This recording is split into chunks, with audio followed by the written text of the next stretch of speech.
Ethan Marshall had just dropped off donations at the homeless shelter, something his assistant arranged annually as part of his company's charitable giving. He was heading back to his car when he heard a voice behind him. "Sir?" "Excuse me, sir." Ethan turned to see a boy, maybe 7 or 8 years old, standing in the falling snow. He wore a worn red jacket and carried a backpack. In his arms, he held a little girl, who looked about 2 years old. She was wrapped in a gray scarf, her blonde hair poking out in braids. "Yes?"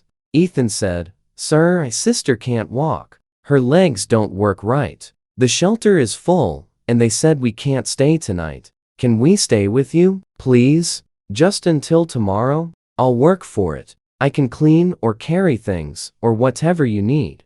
Ethan felt his heart stop. "Where are your parents?" "Our mom died 3 months ago. We don't have a dad. It's just me and Lily."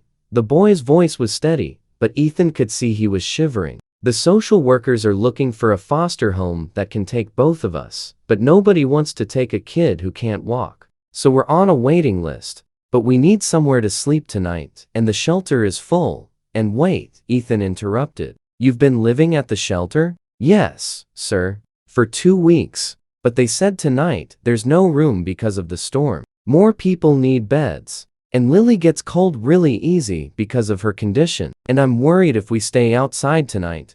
The boy didn't finish the sentence. He didn't need to. Ethan made a decision. "What's your name?" "Noah. And this is my sister Lily." "Noah, I'm Ethan. You and Lily are coming home with me. Right now." "Really?" Noah's face lit up with hope and disbelief. "Really? But first, we need to make sure this is legal. Wait here, stay inside the shelter where it's warm. I need to make some calls." 30 minutes and several phone calls later, including to his lawyer and the social services emergency line, Ethan had temporary emergency custody approval for the night, with a meeting scheduled for the next morning to discuss longer-term placement. In Ethan's car, as the heat warmed them up, Noah told their story. Their mother had died of cancer. She'd had no family, no support system. Noah and Lily had ended up in the shelter system because there weren't enough foster homes, especially homes equipped to handle a child with mobility issues. "Lily has cerebral palsy," Noah explained, holding his sister protectively. "She can't walk on her own. She needs help with a lot of stuff. Social workers said that makes it harder to place us. But I take care of her. I can lift her and feed her and everything. We don't need much. Just somewhere safe." At Ethan's house, Noah's eyes widened. "You live here? By yourself?" "Yes. It's too big for one person, honestly. Come on, let's get you both warm and fed."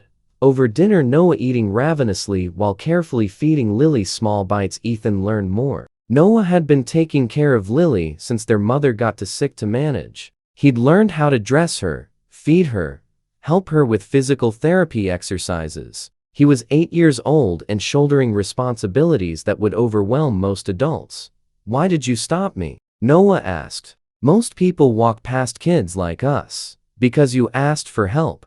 And because I couldn't walk away from a boy carrying his disabled sister through the snow, asking for shelter." The next morning, at the meeting with social services, Ethan made another decision. "I want to be considered as a foster parent for both children," he told the caseworker. The woman looked surprised. "Mr. Marshall, you're single, you work long hours, you have no experience with children or special needs. I have resources. I can hire the best therapists for Lily. I can provide stability for Noah. I can give them a home where they won't be separated. What I need from you is training, support, and someone to help me learn how to do this right.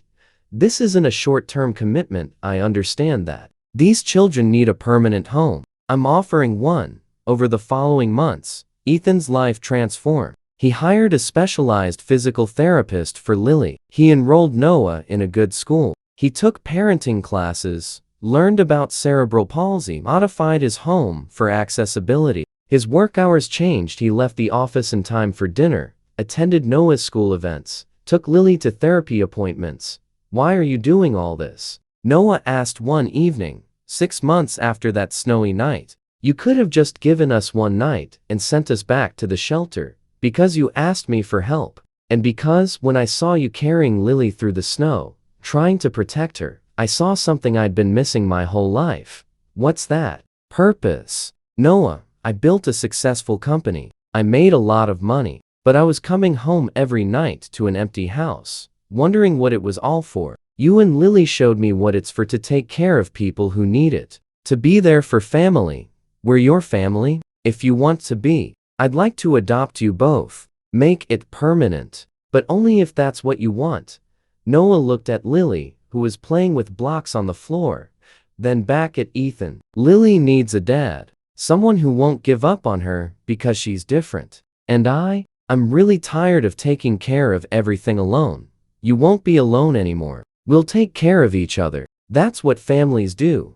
A year after Noah had asked if they could stay with Ethan, the adoption was finalized. At the celebration, Noah gave a speech. A year ago, I was standing outside a shelter in the snow, holding my sister, asking a stranger if we could stay with him just for one night. I thought if I could just get Lily somewhere warm for one night, we'd be okay. But Mr. Ethan Dad didn't give us one night. He gave us forever. He learned about cerebral palsy for Lily. He came to my school plays. He made us a family. So if you need help, you should ask for it. And if someone asks you for help, you should give them more than they asked for. Because one night can turn into forever if someone cares enough. Sometimes asking for one night leads to getting forever. Sometimes the boy, carrying his sister through the snow, finds the father they both needed. Sometimes the CEO's empty house becomes full of purpose. And sometimes, the greatest success isn't measured in profit, but in becoming the answer to a child's desperate question, can we stay with you? If this story touched your heart, please like and share it. Subscribe for more stories about foster care, adoption, special needs advocacy, and families formed through compassion. Leave a comment about choosing to help when it would be easier to walk away. Your stories inspire us all.